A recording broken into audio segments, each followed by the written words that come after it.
Have you ever been unexpectedly submerged? Like that big brother pushed you in, like at that party, somebody threw you in, or you were wading in water and suddenly the bottom went out underneath you. Or another one I hear a lot too is as a kid, you go down that water slide. Woohoo, I like a slide, but you didn't know that at the end of the slide, the chaos of being plunged under the water. This happens. This is so common. This is a very common story that I hear where people are like, I'm done with that. Until a little while in their future, they're like, wait a second, I don't want to be done with it. People are having a good time in there. But man, I don't want to just freak out when I end up underwater. So let's talk about it. I have 5 things for you today to figure out how to be calm when you are submerged unexpectedly.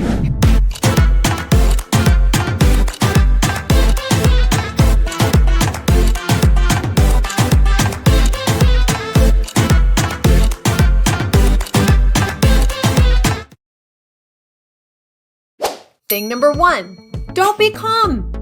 What? Wasn't I going to tell you about how to be calm if you were suddenly submerged? And the number 1 thing I'm telling you is don't be calm. I mean, I would never tell you if you're walking down the hallway and somebody goes boom. I would never say, just be calm. You shouldn't react when somebody jumps out like that at you. No, it's the normal human reaction. When something suddenly changes in your world, very quickly, you're going along doing this thing and bam, something very different happens.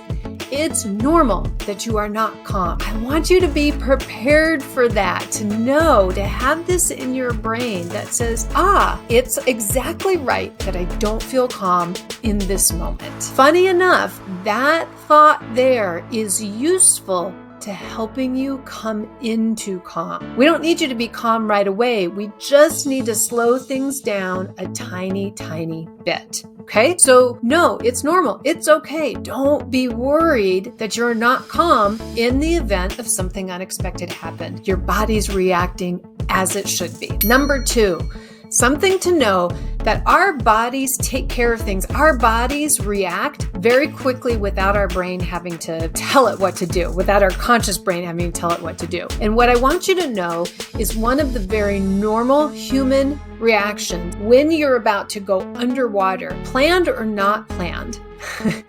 It's very normal for you to take an inhale before you go in. Now, it's very quick. It's very fast.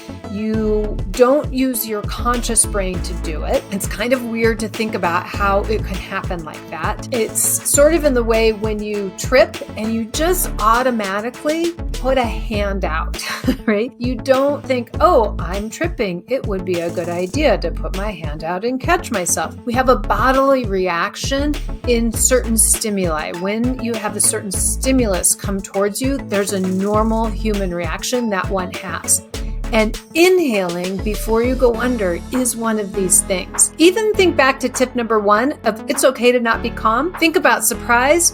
When we're surprised, we take sudden breaths in. So just this act of somebody pushing you is likely to stimulate your kind of reflex. Now, this again is another good thing to know, because what's the problem with going underwater? Well, you don't have access to air. Like at the heart of it, when you're underwater, it is true, you cannot breathe. You don't suddenly become a fish.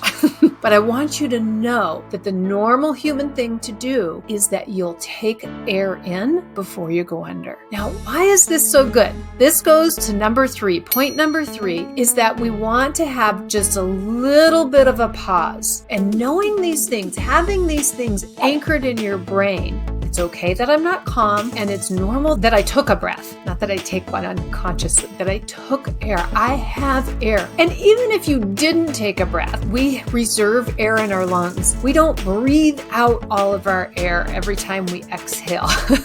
We always have some air in our lungs and we have some air in our body. The reason why this is important is in this pause and feel. Okay, here I am. I actually have some time, because you do have some air, right? The end is not this instant.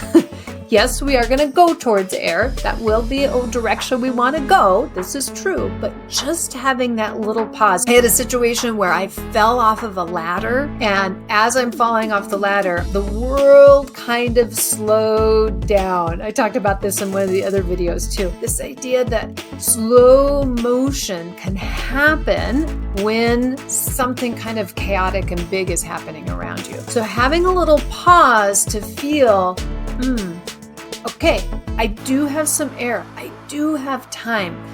Now we're talking about the system that's bringing you a little back into calm, right?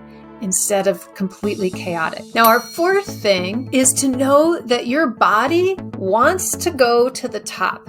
So gravity is at play.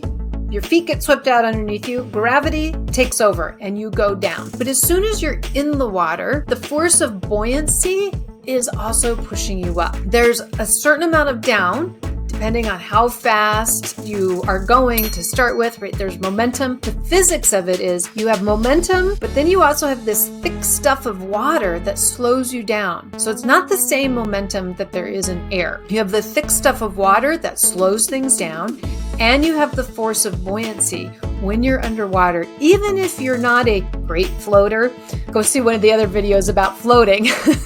But if you think you're not a great floater, you still have the force of buoyancy acting on you. So again, I want you to pin this idea that it's a normal thing that gravity goes down, but your body just wants to come up. Now, it doesn't come up out of the water, but it comes to the surface. The place for you to focus, to bring your focus, is either into your hands or your feet. Feet, if the bottom's available to you, to stand up, or if you're in deeper water, to jump off the bottom. Hands, if you need to go somewhere, meaning you're in deep water and maybe you need to come up, or you want to go forward. We want to have our focus on our hands or our feet. Where we don't want to have our focus is outside of ourselves, is out above the water, of thinking about the air, because we can't get to it unless we are in our body. So it's normal to be not calm.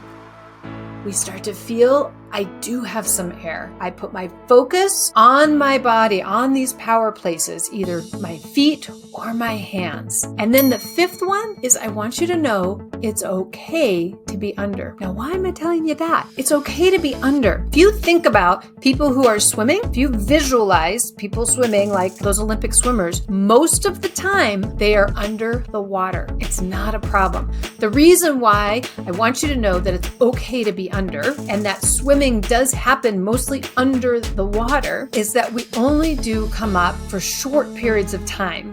Very short periods of time for that air exchange. So if you're at one of those drop-offs and you use your feet to jump up, you're gonna jump up. Ah, there's air. You're gonna go back under again. Ah, she told me it's normal. Okay, I can jump up again. We can use this jumping to jump ourselves forward, or pushing to push up and then forward with our hands. If we're very tied to the idea that I need to come out and stay out, that's where we start to get into trouble, okay? It's okay to be under. These things, understanding these concepts, goes into bringing you into a calmer state. We don't need you to be all the way zen. We want you all the way zen when you're learning and to be able to touch base and know that's available to you in the water. But I want you to have these ideas. If you suddenly are underwater, it's okay that you're not calm at first. You have some air. Pause and feel. Focus on hands or feet. It's okay to be under. All right, if you want to learn some more, we're here for you. Jump on in, dive on in. Let's get you going. Let's get you teaching into the water. Aloha.